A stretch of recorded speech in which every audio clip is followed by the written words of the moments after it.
Hi everyone, welcome to your Wellness Wisdom Wednesday.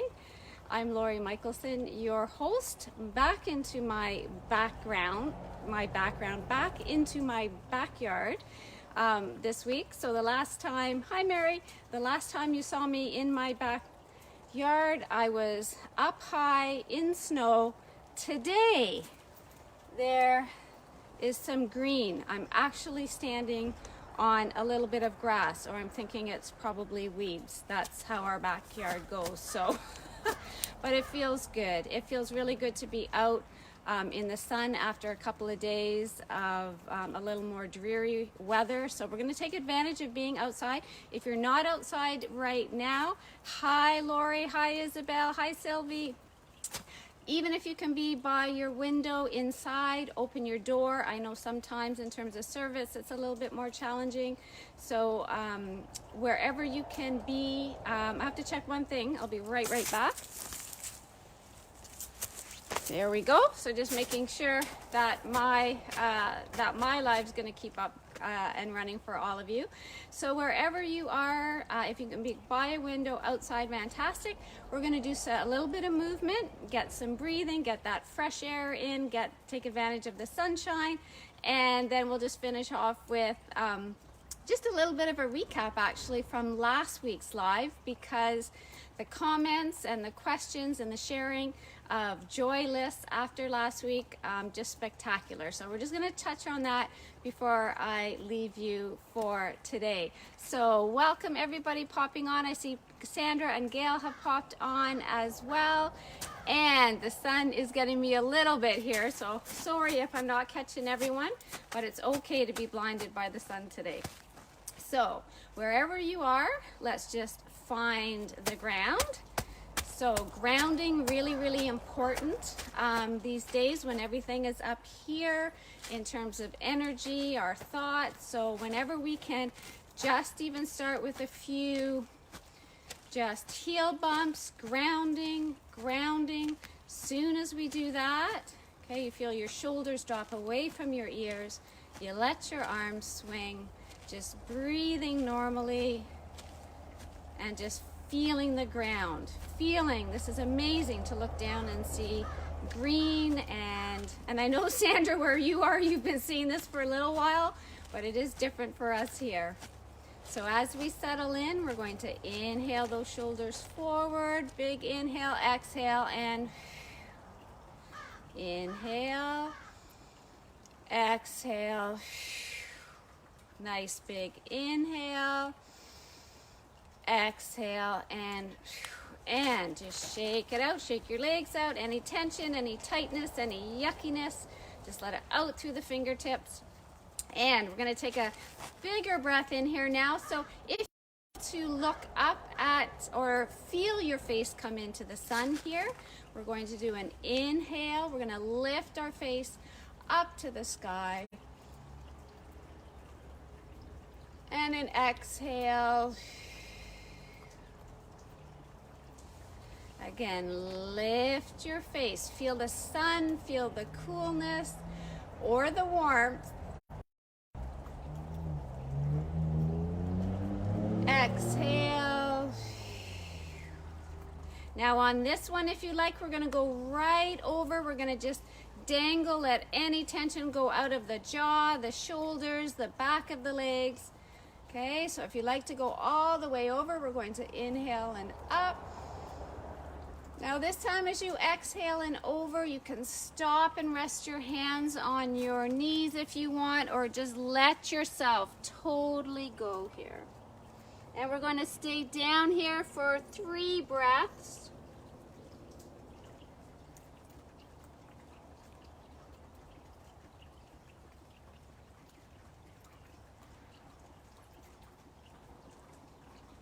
And then again, bend your knees, feel the ground, take your arms out to the side, inhale, up to the sky, to the sun, and exhale. This time when we come back, we're going to take our hands back, rest them on the back of our pelvis. Just again, nice, I call this a baby back bend, and then exhale, and we shake it out. Now here, a little bit of side bending and rotation. Let's take one arm up and exhale over. And we'll just flow into the other side. Inhale up, exhale over. And just keep it going nice and light. And flow it over. So the side body gets so tight. And one more time, just continuing to feel the ground here. Up and over. Inhale. Exhale. And then as we come back to the center, again, shake those arms out, shake the legs. And rotation's one of my favorite ways to squeeze and soak and bring energy. We do rotations. Now I'm just lifting up my back heel here a little bit, letting my arms follow the center of my body. So it's a nice, smooth, bringing all of that beautiful air and sunshine. Oh, it feels so good. And one more time, side to side, back through. And let's give one arm a little shake here, all the way down from our shoulder, upper arm, lower arm to the wrist, and other side. Give a little shake. I love to give equal opportunity. This side needs to wake up a little bit, and then shake everything out. All right, so we're going to finish with, right at the end will be just a few more minutes, but we're going to finish with a breath of joy, and that will continue, bring you into the rest of your day. But as we just do a little bit of a recap, again, super questions on my live last week, which I'm still trying to download off the Facebook page, and I'm hoping I haven't deleted it, but I'm still working on finding that for you. But the gist of last week, we did 3 lists, and those lists were: 1, the most important is a joy list. And thank you for those of you who shared some of your items on your joy list. It just made me feel joyful, so please feel free to keep doing that. So we had a joy list, we had a project list, and that project list could be anything that you've had as a project for a little while. It might have been on a list, it might have been percolating in the back of your mind. It could be anything from sanding something to creating something to doing doing your photo albums, arranging putting them into books or online. So anything from a project perspective, even decluttering and doing something from a house renovating standpoint. So the project could be, let's say, something that is you feel it's been sitting there, you want to get it off your list. So that's the project list. It could bring you joy as well, but it doesn't necessarily have to. It could bring you a sense of but your joy list brings you joy. It's something that you're looking forward to each and every day, and it could be anything from your walk outside, anything that you're doing outside. It could be your bath at the end of the day with Epsom salts and your favorite essential oils and a candle. It could be coffee time with some friends. It could be a phone call, someone that you're touching base with every day. On this joy list, it could be movement, meditation, breath work, anything that when you look at it on your list and you write it down, you get a sense of, oh, I'm looking forward to this. And from that joy list, okay, so you have your project list, you have your joy list, okay, so I'm going to back up for a moment. And then I am saying to put another list that is you gotta do list. And that is kind of the mundane stuff, but it's got to fit into the day a little bit. So it gives us space actually for our joy list. and for our project list. So it could be our grocery shopping. Again, if we're going out that, whatever that is, once a week or once every two, however that's working for you. And again, that's different for everybody right now. It's your laundry, it's your house stuff that, as we know now, doesn't necessarily have to be done every day in the structure that it has been done before. But we're using this as a way to just kind of chunk out our day. So morning or after, even after we get off this call right now, so you look at tomorrow and you can look at seeing what that Thursday will look like.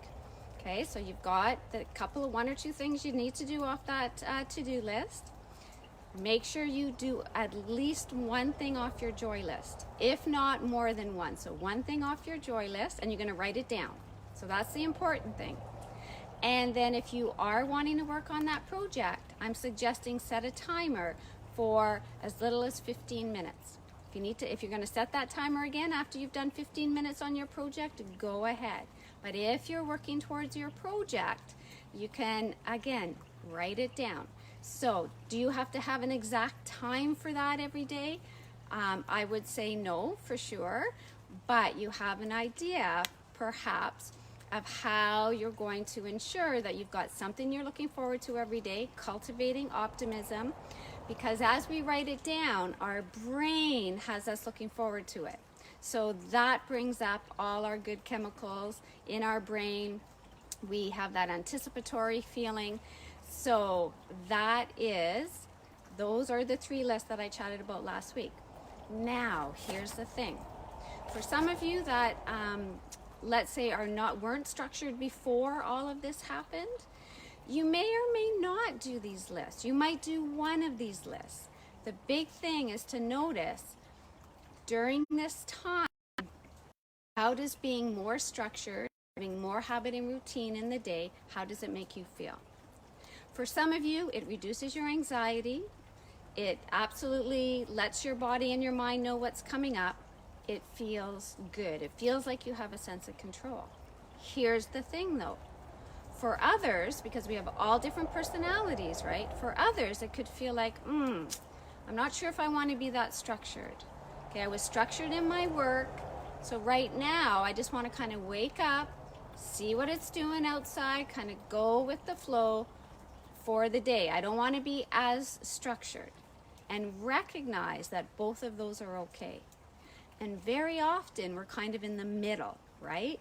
We have some structure around our day, and that allows us to be able to be actually a little bit spontaneous for the rest of the day. So notice, this is an opportunity to notice and trust yourself, because regardless of what you're reading, what you're listening to from me, what you're reading, what your friends are doing, it's all about you and how you're feeling and what is bringing you joy, what is reducing your anxiety. And here's the thing to know as well, that we're all going to feel some level of anxiety right now. It's natural, it's normal, it's a response to what's going on. So as we recognize that, I want to leave you with three things. One is, remember again, we talked about this last week, cut yourself some slack. That we breathe, we recognize that it's a very natural and normal reaction to everything that's going on. We're going to go up, we're going to feel great, we're going to be out here, and then we're going to go down a little, and then we're going to be somewhere in the middle. And that's just going to be the way, that's going to be, in a sense, at least for the next few weeks, this will be our new normal. And if you haven't noticed already, there's a different energy right now coming into, I call it, in our family, I kind of call it week 3, from March break to last week to this week. And now that we have the time of May 4th as going back to school, so we have, because I have kids still, so we have a bit of a container. So there will be a new normal, so to speak, over the next few weeks. So there's a bit of a different energy, and if you haven't noticed that, some of you might not, but some of you might have noticed a different energy that's come up with everything in the news, with all the decisions that are being made. Again, We just notice, we breathe, and we adjust within whatever we can within our home, our families, and our situation. But we're cutting ourselves some slack. We're doing the best that we can with the information that we have. As you move into the next few weeks, again, you're going to think, what? Why do I feel so different? That's partly going to be why. And the second thing is to know, and this has come up, I love these articles that have come up for kids in general, and parents, kids in school. This is not a time of productivity. This is not a time sometimes even to think, oh, I am going to get all these projects done, even though I suggested a project list. It's actually not a time of productivity. I totally agree with that. A little bit, yes, within your range, but realize that because there are so many decisions that are not automatic anymore, like just even going out the door to Chartrons this morning, you're thinking. It's not an automatic decision now of just going in the door and going down the roads that you normally did. So that took a lot more energy, that decision, that routine, than it normally would. So when you think about your productivity, that's why it's difficult to get things done. So again, we cut ourselves some slack, we do what we want to do, we add our joy in, and then we cultivate optimism. Okay, we look forward to things. We know that there are going to be some things that are going to be totally different and much better. But we also, again, realize that we're going to be like this. So let's come together however we can, through Zoom, through Facebook as we're doing here, through phone discussions. It's been an amazing community, ladies. I feel that in this women's wellness community and beyond. So let's keep doing what we're doing. Let's finish with a breath of joy. We're going to find the ground, nice and grounded in through here. So our breath of joy is to inhale up, inhale out, inhale up, exhale, get rid of any kind of yuckiness. Inhale, fresh air, the sunshine. Here we go. So inhale, inhale, inhale, exhale, inhale, inhale, inhale, exhale, inhale, inhale, inhale, exhale, and I leave you with that. Thank you so much again for joining in. Thank you for sharing all of the amazing stories and everything that you have been sharing, and we'll just keep at it, one step in front of the other. And I'll see you here on Friday, not here in my backyard, but I'll see you Friday morning in our meditation. Okay? Bye for now.